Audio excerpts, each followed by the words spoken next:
이름으로 기도합니다. 아멘. 오늘 함께 나눌 하나님의 말씀은 누가복음 23장 13절부터 25절까지의 말씀입니다.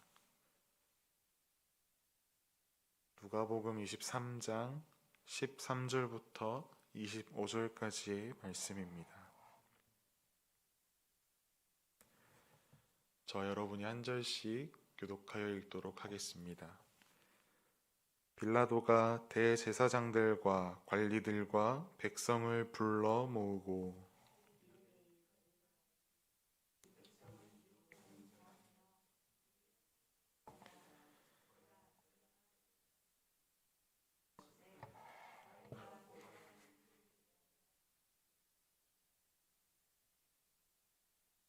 헤롯이 또한 그렇게 하여 그를 우리에게 도로 보내었도다. 보라, 그가 행한 일에는 죽일 일이 없느니라.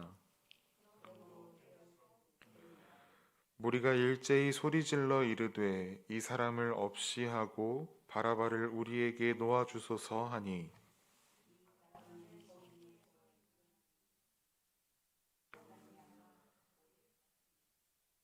빌라도는 예수를 놓고자 하여 다시 그들에게 말하되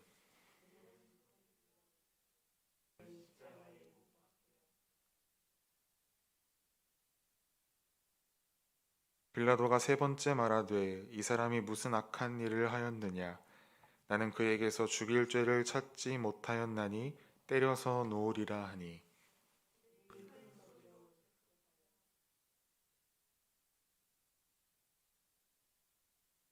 이에 빌라도가 그들이 구하는 대로 하기를 언도하고 그들이 요구하는 자 곧 밀랑과 살인으로 말미암아 옥에 갇힌 자를 놓아주고 예수는 넘겨주어 그들의 뜻대로 하게 하니라. 아멘. 모든 것이 꼬였다고 느껴질 때 라는 제목으로 말씀을 나누겠습니다. 오늘 본문은 빌라도가 대제사장들과 지도자들 그리고 수많은 무리들을 불러 모으고 예수님을 재판하는 장면입니다. 빌라도는 아무리 예수님을 신문해도 예수님에게서 죄를 찾을 수 없었습니다. 그래서 모인 사람들에게 예수님은 죄가 없다라고 밝힙니다. 그러나 군중들은 바라바를 석방해 달라라는 거센 반발로 맞섭니다. 빌라도는 계속해서 예수님을 풀어주려고 이러한 타협들을 시도하지만 그것으로 인해 더 거센 군중의 반발만 사고 말았습니다. 군중들은 예수님을 십자가에 못 박으라 소리칩니다. 계속해서 누가복음을 읽어오신 분들은 아시겠지만 예수님을 따르던 수많은 무리들이 있었습니다. 그런데 그들은 다 어디로 가고 이렇게 예수님을 십자가에 못 박으라고 소리치는 무리들만 남은 것입니까? 과연 이들이 다른 무리입니까? 그렇지 않습니다. 지난주 본문에서 보았던 것처럼 이 무리들은 대제사장들과 지도자들이 예수님을 잡고자 하였지만 섣불리 행동할 수 없었던 이유, 걸림돌이 되는 존재들이었습니다. 그들은 예수님을 따르던 자들이었습니다. 그들은 예수님께서 입성하실 때 호산나 호산나 소리치며 환영했던 자들입니다. 그런데 어떻게 그들의 모습이 이렇게 변한 것입니까? 다른 복음서에서는 무리들의 배후에 그들을 선동했던 존재가 있었음을 밝힙니다. 바로 종교 지도자들입니다. 자신의 힘으로 예수를 잡아 죽이기에 어렵겠다라고 생각한 그들은 군중들을 선동합니다. 예수는 반역자요 신성 모독자라고 주장합니다. 그러나 우리는 종교 지도자들 그들의 배후에도 그들의 마음을 선동하여 방해하는 존재가 있었다는 사실을 깨달아야 합니다. 그 존재는 바로 사탄입니다. 사탄은 늘 하나님을 적대하는 위치에 있습니다. 하나님의 구속사를 역행하고 어떻게 하면 그 하나님의 구속사를 방해할까 고민합니다. 사탄은 예수님에게도 직접 가서 시험해 보았지만 실패합니다. 그래서 이제는 예수님을 방해하고 해하기 위한 도구를 찾습니다. 오늘 본문에도 수많은 사람들이 구속사를 역행하고 예수님을 적대하는 사탄의 하수인의 역할을 하고 있습니다. 먼저는 대제사장들, 종교 지도자들입니다. 메시아 예수 그리스도를 알아보지 못하고 그들은 끊임없이 예수님을 죽이려 합니다. 그리고 빌라도입니다. 자신에게 판결할 권세가 있었음에도 불구하고 자신의 유익을 위해서 우유부단하게 행동합니다. 대충 타협하려다 오히려 예수님을 더 공경에 처하게 만듭니다. 마지막으로는 무리들입니다. 무리들은 예수가 반역자라며 십자가에 못 박아 죽이라고 말합니다. 그리고는 오히려 폭동과 살인으로 갇혀있는 바라바를 풀어달라고 소리칩니다. 반역자 예수를 죽이라 말하면서 반역자 바라바를 풀어달라고 이야기하는 엉망진창의 논리로 소리칩니다. 결국 예수님은 무리들에게 넘겨지십니다. 이제 그들이 원하던 십자가형 집행을 눈앞에 두고 있습니다. 오늘 본문 25절 말미에는 그들이 뜻대로 하게 하니라 라고 기록하고 있습니다. 마치 대제사장들의 소원이 이루어지는 것처럼 보입니다. 사탄이 이긴 것처럼 보입니다. 그러나 그렇지 않습니다. 역사를 주관하시는 분은 하나님이시기 때문입니다. 하나님께서는 그 모든 상황들을 통해 하나님의 구속사를 이루어 가셨습니다. 이후에 예수 그리스도의 죽음과 다시 사심으로 말미암아 죄로부터의 완벽한 승리를 이루십니다.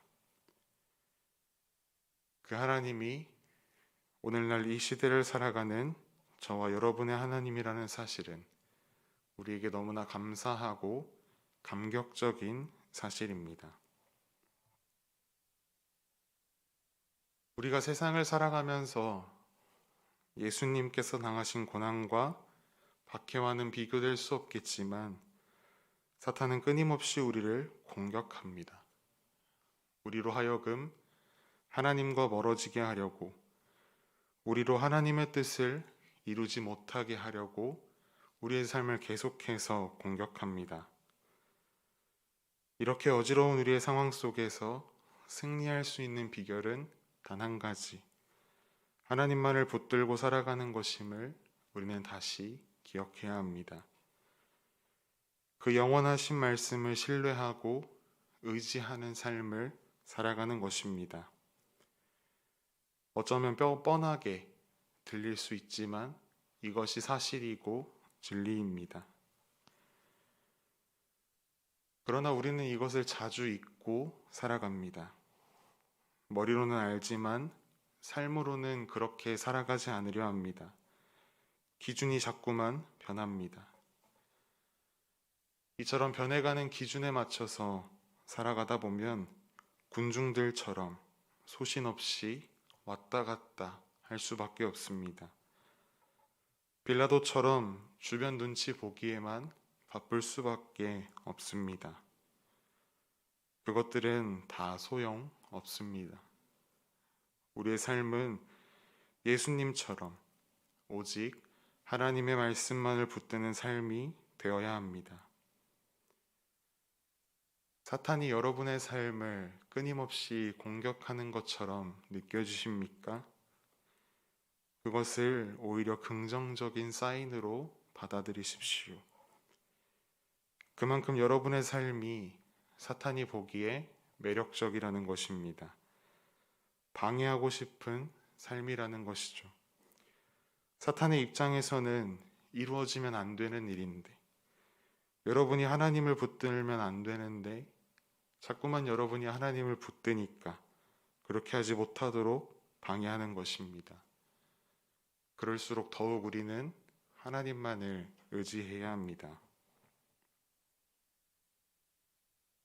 오늘 본문의 상황처럼 어쩌면 정말로 이럴 수 있지 라는 생각이 들 만큼 모든 것이 꼬였다고 느껴질 때에도 하나님께서는 여전히 저와 여러분을 위해서 일하고 계십니다. 어쩌면 하나님께서 우리를 더욱 그러한 상황 속으로 몰아가실 수도 있습니다. 하나님이 하셨다 라고 밖에는 설명되지 않게 하시려고, 결국 모든 것이 하나님의 은혜였음을 고백하게 하시려고 우리를 그런 상황 속으로 이끄실 때도 있습니다.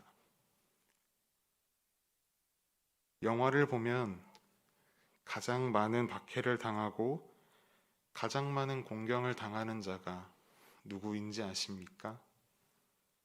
그것은 바로 주인공입니다. 주인공이기 때문에 주인공을 중심으로 여러 일들이 일어납니다. 많은 어려움과 문제들, 심지어 목숨의 위협까지도 직면하는 주인공들을 보면서 우리가 몰입하지만 한편으로는 안심할 수 있는 한 가지 이유가 있습니다. 그것이 무엇인지 아십니까? 바로 믿음입니다.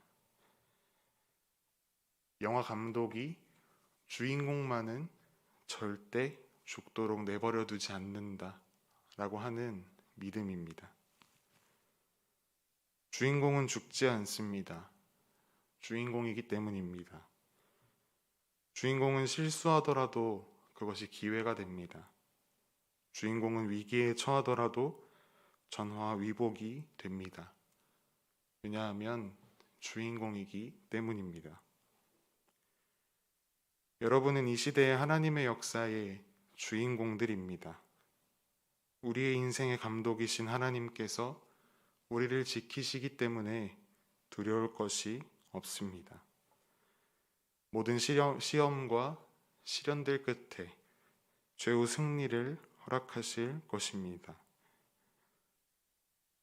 나를 공격하고 나를 좌절시키는 사탄의 계략들에 맞서 하나님께서 주시는 능력과 지혜로 말미암아 예수님처럼 능히 승리하는 오늘 하루 우리의 모두의 삶이 되기를 간절히 소망합니다. 기도하겠습니다.